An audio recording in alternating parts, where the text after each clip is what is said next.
வணக்கம் ஃப்ரெண்ட்ஸ். இந்த வீடியோவில் நம்ம வந்து ஆர்பிஎஃப் கான்ஸ்டபிள் எக்ஸாம் நேற்று நடந்த 20th Jan நடந்த எக்ஸாமோட கொஷின்ஸ் தான் பார்க்க போகிறோம். ஸோ இந்த கொஷின்ஸ் வந்து எக்ஸாம் எழுதினவங்க கொடுத்த கொஷின்ஸ் தான். ஸோ ஃபஸ்ட்டு பார்த்தீங்க அப்படின்னா வந்து இந்திய அரசியலமைப்பு சட்ட திருத்தம் அப்படிங்கிற ஒரு இது இருக்கு இல்லையா, அது வந்து எந்த நாட்டிலேருந்து நம்ம வந்து பெறப்பட்டுச்சு அப்படின்னு கேட்டிருக்காங்க. So Indian constitutional amendment taken from which country, south ஆஃப்ரிக்காவிலேருந்து தான் இந்த பாட்டை வந்து நம்ம பெற்றிருக்கோம். ஸோ இந்திய அரசியலமைப்பு சட்ட திருத்தம்ங்கிறது சவுத் ஆஃப்ரிக்காவோட அரசியலமைப்பிலேருந்து பெற்றது. அடுத்து 143வது ஆர்டிக்கிள் எதுக்காக அப்படின்னு கேட்டிருக்காங்க. அதாவது நம்ம பிரசிடென்ட் இருக்கார் இல்லையா, அவர் வந்து உச்சநீதிமன்றத்தை கலந்து ஆலோசிக்கலாம். ஏதாவது ஒரு சட்டம் சம்மந்தமாக அவருக்கு ஏதாவது டவுட் இருந்துச்சு அப்படின்னா அதை வந்து சுப்ரீம் கோர்ட்டை வந்து கலந்து ஆலோசித்து முடிவெடுக்கலாம் அப்படிங்கிறது தான் இந்த 143வது article, advisory jurisdiction of supreme court. அடுத்து பார்த்திங்கன்னா ராஜ்யசபாவோட தலைவர், சேர்மன் ஆஃப் ராஜ்யசபா யாருன்னு பார்த்திங்கன்னா நம்மளோட துணை ஜனாதிபதியான வைஸ் பிரசிடெண்ட்டான வெங்கையா நாயுடு தான் ராஜ்யசபாவோட தலைவர். அடுத்து சிஇஓ ஆஃப் ஹெச்டிஎஃப்சி பேங்க்கோட சிஇஓ யாருன்னு பார்த்திங்கன்னா ஆதித்யா பூரி அவங்க.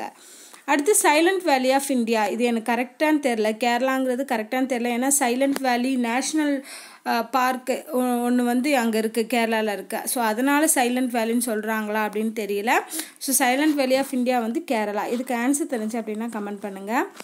அடுத்து இந்தியாவில் முதல் புல்லட் ட்ரெயின் வந்து இப்போ விட்டுருந்தாங்க. ஸோ அது எந்த 2 நகரங்களுக்கு இடையே விடப்பட்டதுன்னு பார்த்தீங்கன்னா மும்பைக்கும் அகமதாபாத்துக்கும் இடையில் விடப்பட்டது. அடுத்து 10வது பிரிக்ஸ் சமிட் வந்து 2018 நடந்துச்சு. ஸோ இது எங்கே நடந்துச்சுன்னு பார்த்தீங்கன்னா சவுத் ஆஃப்ரிக்கா ஜோஹானஸ்பர்கில் நடந்திருக்கு. அடுத்து ராஜ்யசபாவில் உள்ள இடங்கள் என்னன்னு கேட்டிருக்காங்க. ஸோ 245 மொத்த இடங்கள் பார்த்தீங்கன்னா 245. அடுத்து 2022 காமன்வெல்த் கேம்ஸ் வந்து எங்கே நடக்க போகுதுன்னா இங்கிலாண்டில் நடக்க போகுது. இந்தியன் கிளைமேட் ரிசர்ச் இன்ஸ்டியூட் அப்படிங்கிறது எங்கே இருக்குதுன்னு கேட்டிருக்காங்க. இந்தியன் கிளைமேட் ரிசர்ச் இன்ஸ்டியூட் வந்து பூனேயில் இருக்குது. அடுத்து இந்த ஐயுபிஎஸ்சி நேம் கேட்டிருக்காங்க. கெமிக்கல் நேம் அப்படின்னு கேட்குறதுக்கு பதிலாக இந்த தடவை ஐயுபிஎஸ்சி நேம் கேட்டிருக்காங்க. CH3 CH2 COOHோட ஐயுபிஎஸ்சி நேம் எதுன்னு கேட்டிருக்காங்க. ப்ரோபனாயிக் ஆசிட் அப்படிங்கிறது தான் இதோட ஐயுபிஎஸ்சி நேம். அடுத்து லைட் ஸ்பீடு, ஒளியோட வேகத்தை எந்த யூனிட்டால் அளப்போம். ஒளியின் திசை வேகம் பார்த்தீங்கன்னா 3 × 10⁸. ஸோ மீட்டர் பெர் செகண்ட் அப்படின்னு சொல்லுவோம். ஸோ மீட்டர் பெர் செகண்ட் தான் இதுக்கு ஆன்சர். அடுத்து ஒரு பிக்கோமீட்டருங்கிறது எதுக்கு ஈக்குவல், மீட்டருக்கு ஈக்குவல் அப்படின்னு பார்த்தீங்கன்னா 1 × 10⁻−12 மீட்டருக்கு ஈக்குவல். அடுத்து மியான்மரோட கரண்ட் பிரசிடென்ட் யாருன்னு பார்த்தீங்கன்னா வின்மையின்ட் அப்படின்னு சொல்லக்கூடியவர் தான். அடுத்து நோபல் பீஸ் ப்ரைஸ் கேட்டிருக்காங்க. 2018 நோபல் பீஸ் ப்ரைஸ் யார் வாங்கினாங்கன்னா 2 பேர், டெனிஸ் முகவேஜ் அப்புறம் வந்து நடியாவும் அப்புறம் டென்னிஸும் வாங்கியிருந்தாங்க. அடுத்து பார்த்திங்கன்னா கெமிக்கல் நேம் ஆஃப் ஜிப்சமோட கெமிக்கல் நேம் என்னன்னு கேட்டிருக்காங்க. கால்சியம் சல்ஃபேட் டீஹைட்ரேட் அப்படிங்கிறது தான் ஜிப்சமோட கெமிக்கல் நேம். அடுத்து நம்ம உலகிலேயே மிக பிரபலமான நாடு, most populous country in the world எதுன்னு பார்த்திங்கன்னா சைனா. ஸோ சைனா தான் வந்து மோஸ்ட் பாப்புலஸ் கண்ட்ரி.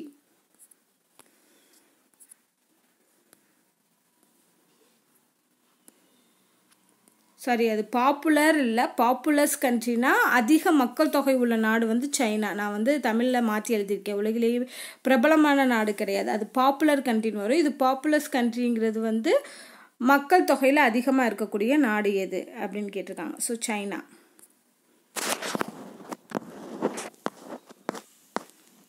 அடுத்து பார்த்திங்கன்னா ஏஷியன் கேம்ஸ் 2018 எந்த நாடு வந்து மெடல் லிஸ்ட்டில் டாப்பில் வந்தா அப்படின்னு கேட்டிருக்காங்க. சைனா தான் வந்து 289 மெடல்கள் எடுத்து ஃபஸ்ட்டு பிளேஸ்க்கு வந்துச்சு. அடுத்து மேரிகோம் வந்து எந்த ஸ்போர்ட்ஸை சார்ந்தவங்க அப்படின்னு கேட்டிருக்காங்க. So related sports of Mary Kom வந்து பாக்ஸிங். அடுத்து வாட்டர் பூல் கேம்ஸ் இருக்குது, அந்த ஸ்விம்மிங் அந்த மாதிரியான கேம்ஸ் எல்லாம் வந்து ஒலிம்பிக்கில் எந்த ஆண்டு இன்ட்ரடியூஸ் பண்ணாங்க அப்படின்னு கேட்டிருக்காங்க. ஸோ 1900 தான் water pool games introduced in Olympics. அடுத்து பார்த்தீங்கன்னா ஜூட் ப்ரொடியூசிங் ஸ்டேட்டு. ஸோ ஜூட்டுங்கிறது சணல் உற்பத்தி செய்யக்கூடிய மாநிலம் வந்து வெஸ்ட் பெங்கால். அடுத்து பார்த்திங்கன்னா idea of emergency in government of Indian act 1935 was taken from, அதாவது கவர்மெண்ட் ஆஃப் இந்தியன் ஆக்ட் 1935 இந்த எமர்ஜென்சி ஐடியா அப்படிங்கிறது அவசர கால நிலைங்கிறது எந்த நாட்டிலேருந்து பெறப்பட்டுச்சு அப்படின்னு கேட்டிருக்காங்க. ஜெர்மனிலேருந்து பெறப்பட்டது. அடுத்து பேஸ்கெட் பால் விளையாட்டை வந்து யார் கண்டுபிடிச்சா அப்படின்னு கேட்டிருக்காங்க. பேஸ்கெட் பாலை கண்டுபிடிச்சது வந்து who invented basketball? James Naismith அப்படின்னு சொல்லக்கூடியவர் தான் வந்து பேஸ்கெட் பாலை கண்டுபிடிச்சிருக்காரு. அடுத்து டர்க்கியோட கேபிட்டல் கேட்டிருக்காங்க. டர்க்கியோட கேபிட்டல் வந்து ஆங்கரா. அடுத்து புஜங்காசனம், ஆசனங்கள் இருக்கு இல்லையா, யோகா போசஸ் இருக்கு இல்லையா, அதில் இந்த புஜங்காசனம் அப்படிங்கிறது வந்து எதுக்கு சிமிலராக இருக்கும்? அந்த ஆசனம் செஞ்சால் எதை மாதிரி இருக்கும் அப்படின்னு பார்த்தீங்கன்னா ஸ்னேக், கோப்ரா ஸ்னேக் மாதிரி அந்த போசஸ் வந்து இருக்கும். அடுத்து பெரியார் வைல்ட் லைஃப் சாங்சுரி வந்து எங்கே இருக்குது அப்படின்னு கேட்டிருக்காங்க. பெரியார் வந்து கேரளாவில் இருக்குது.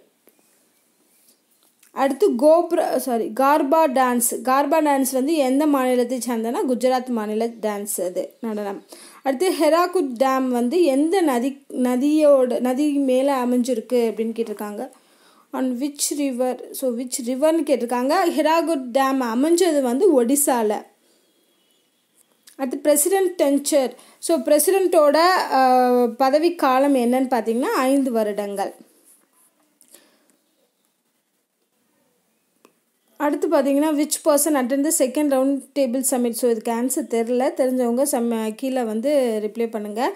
அடுத்து யோகா சுத்ரா அப்படிங்கிற புக்கு எழுதுனது வந்து பதஞ்சலி. ஸோ பதஞ்சலி தான் யோகா சுத்ரா புக்கு எழுதியிருக்காங்க. அடுத்து ஃபெடரல் கோர்ட் இன் இந்தியா, இதை வந்து எப்போ ஆரம்பித்தாங்க? ஃபெடரல் கோர்ட் இன் இந்தியா ஆரம்பிக்கப்பட்ட ஆண்டு வந்து 1937. அடுத்து டாமன் டையூ அப்படிங்கிற ஒரு யூனியன் பிரதேசம் இருக்கு இல்லையா, ஸோ இது எதுக்கு அருகில் இருக்குது அப்படின்னு பார்த்தீங்கன்னா கோவா இல்லைன்னா குஜராத், இது ரெண்டுக்கும் அருகில் தான் வந்து டாமன் டையூ வரும்.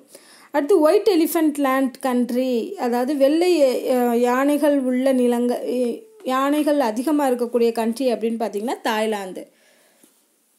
அடுத்து லார்ஜஸ்ட் பிளானட். இந்த பிளானட்டை பற்றி எல்லா கொஷினுமே கேட்குறாங்க, எல்லா விதமான கொஷினுமே கேட்குறாங்க. ஸோ இருக்கிறதுலே பெரிய கோள் எதுன்னு பார்த்தீங்கன்னா ஜூபிட்டர். அப்புறம் பார்த்தீங்கன்னா எந்த விச் கிளாண்ட் ப்ரொடியூசர்ஸ் இன்சுலினை சுரக்கக்கூடியது கணையம். அடுத்து தாண்டியா டான்ஸ் வந்து குஜராத்தை சார்ந்த நடனம்.